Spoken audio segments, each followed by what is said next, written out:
What we want to discuss today is mental toughness.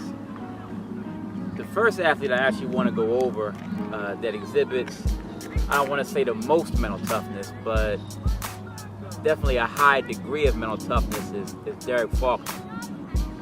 His deciding to go to Hampton University on a full football scholarship, one, was unheard of at the time because he was actually being recruited by Big East and ACC schools, as well as a Big Ten school actually called his house at 7 o'clock in the morning on the National Signing Day and asked him to wait until noon and they would have a scholarship available for him.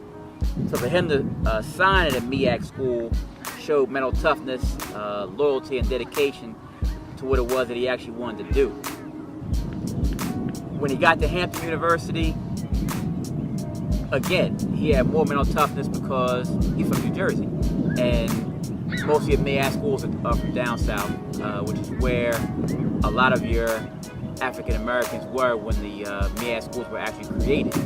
So there was a great divide in reference to that, and he had to endure that in order to be a member of the football team and also excel academically.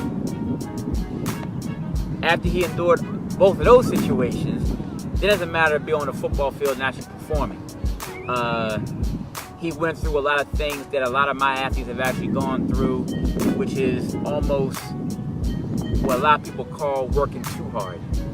He and his roommate would actually get up at 4 o'clock in the morning, 4:30 in the morning, and throw passes to each other in the dark. And some of the coaches would actually be out on a field just like this, as a lot of coaches are doing workout in the morning before they actually have to go into work. And they would actually get mad at him for working out early in the morning before his classes. It doesn't make sense to a lot of people, but that's what he did, that's what we do, and sometimes our work ethic isn't actually understood. When he did shine with a lot of the games that I went to go see at the Meadowlands, the Black Classics, which were always between Hampton and Morgan State, there were references made to him not being a hard worker. We actually saw that on film after one of our games was over, when I think he had a touchdown catch and 130 yards on maybe 6-7 receivers, jumped over a defensive back and made him look rather juvenile, as a matter of fact. And of course they won the game because Hampton won 4 MEAC titles while Derek was there in 4 years. And he had to show more mental toughness with that, because now I'm not even getting the respect that I believe that I deserve to get, and I'm putting up the numbers, and everyone else is respecting me. Defenses are using cover 2s against me. Sometimes I'm being used as a decoy on offense to open up other people. Then came the infamous junior year, where after one of those MEAC Classics, and I think it was the game I'm talking about, where he had a touchdown catch and, like I said, 130 yards catching, he had a practice and he hurt his leg. And he wasn't going to play the next game. I think he hurt his leg on like a Wednesday. And he wasn't going to play on a Saturday. And he diagnosed him with a deep thigh bruise. And they gave him deep tissue massages. If some of us know what deep tissue massages are, they actually hurt because they get really into your muscle. And they iced him and gave him deep tissue massages and told him to wear a boot, no crutches, just a boot, and to take the pressure off the leg. And he walked around on campus for 3 weeks with that boot on. His parents thought something was wrong, so they actually sent him to Temple, if I'm not mistaken, Temple Sports Medicine, which was after the another MRI was ordered from Hampton University, which showed that he may have a hairline fracture. But when he got back from Temple Sports Medicine, it was actually a clean break that he had. In the meantime, he was told that he wasn't practicing hard. In the meantime, he was told that he wasn't coming out of his breaks properly. In the meantime, his mental toughness was questioned, when in reality, he was being forced to practice on a broken leg. Then he actually came home that Christmas, learned how to run again. We were at River Park going over some diagonals and had to work on keeping his knees high and running in straight lines on this broken leg that was healed by that particular time. So he get back to be able to play next year because Hampton was refusing to give him a medical redshirt. Then they changed the offensive coordinator, who actually wanted to be a friend of a wide receiver. And now the senior year, Derek's being used as a decoy for everybody else in his senior year. A lot of pro scouts had already wondered, who he was, because what he'd done previously. There were 6 NFL teams, if I'm not mistaken, that were showing a lot of interest. One head coach in particular liked New Jersey guys and was high on Derek.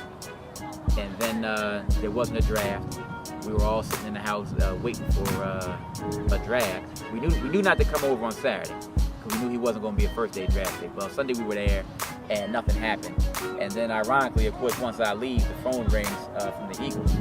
And he gets a free agent contract. We go with the Eagles. But it's that type of mental toughness that's necessary for athletes to excel. You don't know what's going to happen when you go to college. You actually don't know what's going to happen while you're in high school.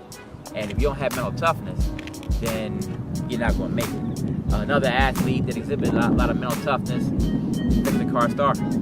Here's a guy that scored 2,308 points in 4 years of high school playing basketball, and all Victor could see was colors. Legally blind almost, no contact lenses in his eyes, and shot 3-point shots very well, and only saw colors for 4 years.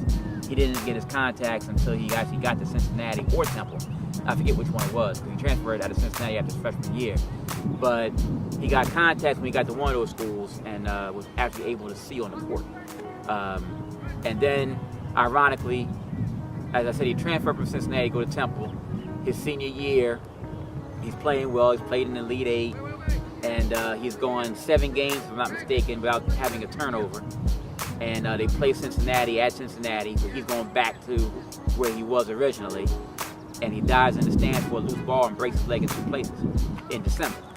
And comes back from that in the NCAA tournament 3 months later after breaking his leg in 2 places, and is playing in the NCAA tournament, hobbling on the floor, but still not getting stripped, still making a couple shots, still being a leader on the floor like he's been since he was in 9th grade.